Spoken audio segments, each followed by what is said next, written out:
పార్లమెంట్లో నిన్నటి ఘటనతో ప్రభుత్వం చర్యలు తీసుకుంది. 8 మంది పార్లమెంట్ భద్రతా సిబ్బందిపై వేటు వేసింది. ఇక దాడి ఘటనపై ప్రధాని నరేంద్ర మోదీ కీలక సమీక్ష జరిపారు. మరోవైపు ఇవాళ సభ ప్రారంభం కాగానే లోక్సభలో సభ్యులు గందరగోళం సృష్టించారు. పార్లమెంట్లో నిన్నటి గందరగోళానికి కారణమైన నిన్నటి ఘటనకు కారణమైన 8 మంది పార్లమెంట్ భద్రతా సిబ్బందిపై వేటు వేసింది.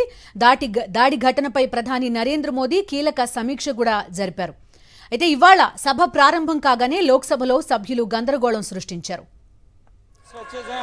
उनमें ऑलरेडी हिंडन में, काली में, इन सब नदियों पे ऑलरेडी काम प्रारंभ कर दिया है और माननीय सदस्य ने जो सही नदी के बारे में बात की है, इस विषय को भी संज्ञान में लेकर के जो भी उचित कार्रवाई होगी राज्य सरकार से चर्चा करके रिपोर्ट मंगा करके उस दिशा में भी हम काम करेंगे।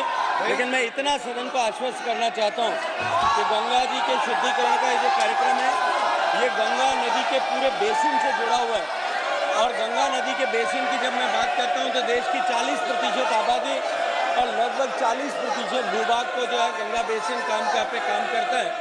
और अब जिस तरह से हमने जो है बाहर से छोटे में अंतर क्या रह गया, जो हमने सहायक नदियों पर काम करना प्रारंभ किया, इसका प्रभाव दिखाई देने। TN प्रतापन, डीन कुरियाकोस, EB ईटन, फिर आग्रह करता हूँ कि आप सदन में अराजकता नहीं फैलाएं।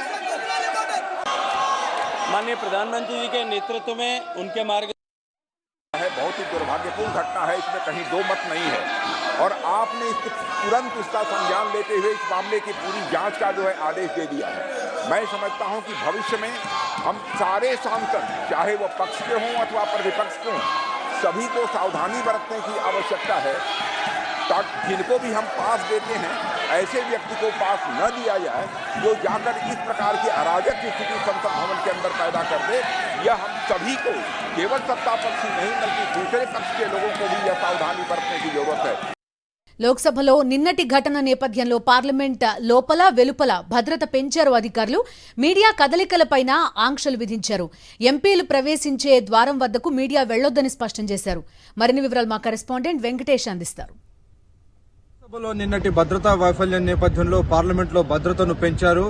ప్రధానంగా మక్కర ద్వారం, ఎవరైతే ఎంపీలు ప్రవేశించేటువంటి మక్కర ద్వారం ఉందో ఇక్కడ కనబడుతున్నటువంటి మక్కర ద్వారం, నూతన పార్లమెంట్లో ఉన్నటువంటి మక్కర ద్వారం వద్ద పూర్తిగా బందోబస్తు పెంచారు. అక్కడి వరకు మీడియా ప్రతినిధులు వెళ్లేందుకు వీలుండేది. కానీ ఇప్పుడు మొత్తం పోలీసులందరూ కూడా ప్రత్యేకమైనటువంటి భద్రతా సిబ్బందిని నియమించారు. ఎవరిని కూడా, మీడియా సిబ్బందిని కూడా ఈ పాయింట్ నుంచి ముందుకు వెళ్లేటువంటి అవకాశం లేకుండా ఇక్కడి వరకే ఆంక్షలు విధించినటువంటి పరిస్థితి. నిజానికి నిన్నటి వరకు ఎక్కడైతే మనకు కనబడుతుందో, ఒకసారి కెమెరా పని చేయండి, అక్కడ కనబడుతున్నటువంటి మక్కర్ ద్వారం ఏదైతే ఉందో అక్కడి వరకు కూడా మీడియా వారు వెళ్లి వచ్చేటువంటి అవకాశం ఉంది. కానీ నిన్నటి భద్రతా వైఫల్యం నేపథ్యంలో పార్లమెంటులో మీడియాను సైతం దూరంగా, దాదాపు 100 మీటర్ల దూరంలో మీడియా ప్రతినిధుల పాయింట్ను కూడా ఏర్పాటు చేసినటువంటి పరిస్థితి మనకు కనబడుతుంది. అలాగే పార్లమెంట్ బయట కూడా ఉన్నటువంటి అప్రోచ్ రోడ్స్ ఏవైతే ఉన్నాయో ఆ అప్రోచ్ రోడ్స్ వద్ద కూడా భద్రతా సిబ్బందిని పెంచినటువంటి పరిస్థితి కనబడుతుంది.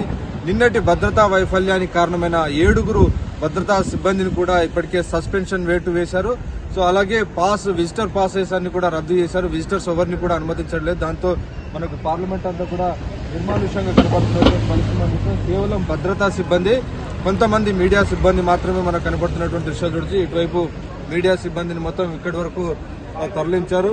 నిన్న మొన్నటి వరకు ఇక్కడ ఈ మీడియా సిబ్బంది అంతా కూడా పార్లమెంటు మక్కర్ ద్వారం వైపు ఉండేది. కానీ ఇప్పుడు నిన్న జరిగినటువంటి భద్రతా వైఫల్యం నేపథ్యంలో కంప్లీట్ గా ఈ గేట్ నెంబర్ 12 వద్దకు మొత్తం మీడియా సిబ్బందిని తరలించినటువంటి పరిస్థితి. సో మొత్తానికి ప్రస్తుతానికి పార్లమెంట్ అంతా కూడా పూర్తి భద్రతా వలయంలో ఉంది. సందర్శకులను ఎవరిని అనుమతించట్లేదు. మీడియా పైన కూడా ఆంక్షలు కొనసాగుతున్నాయి.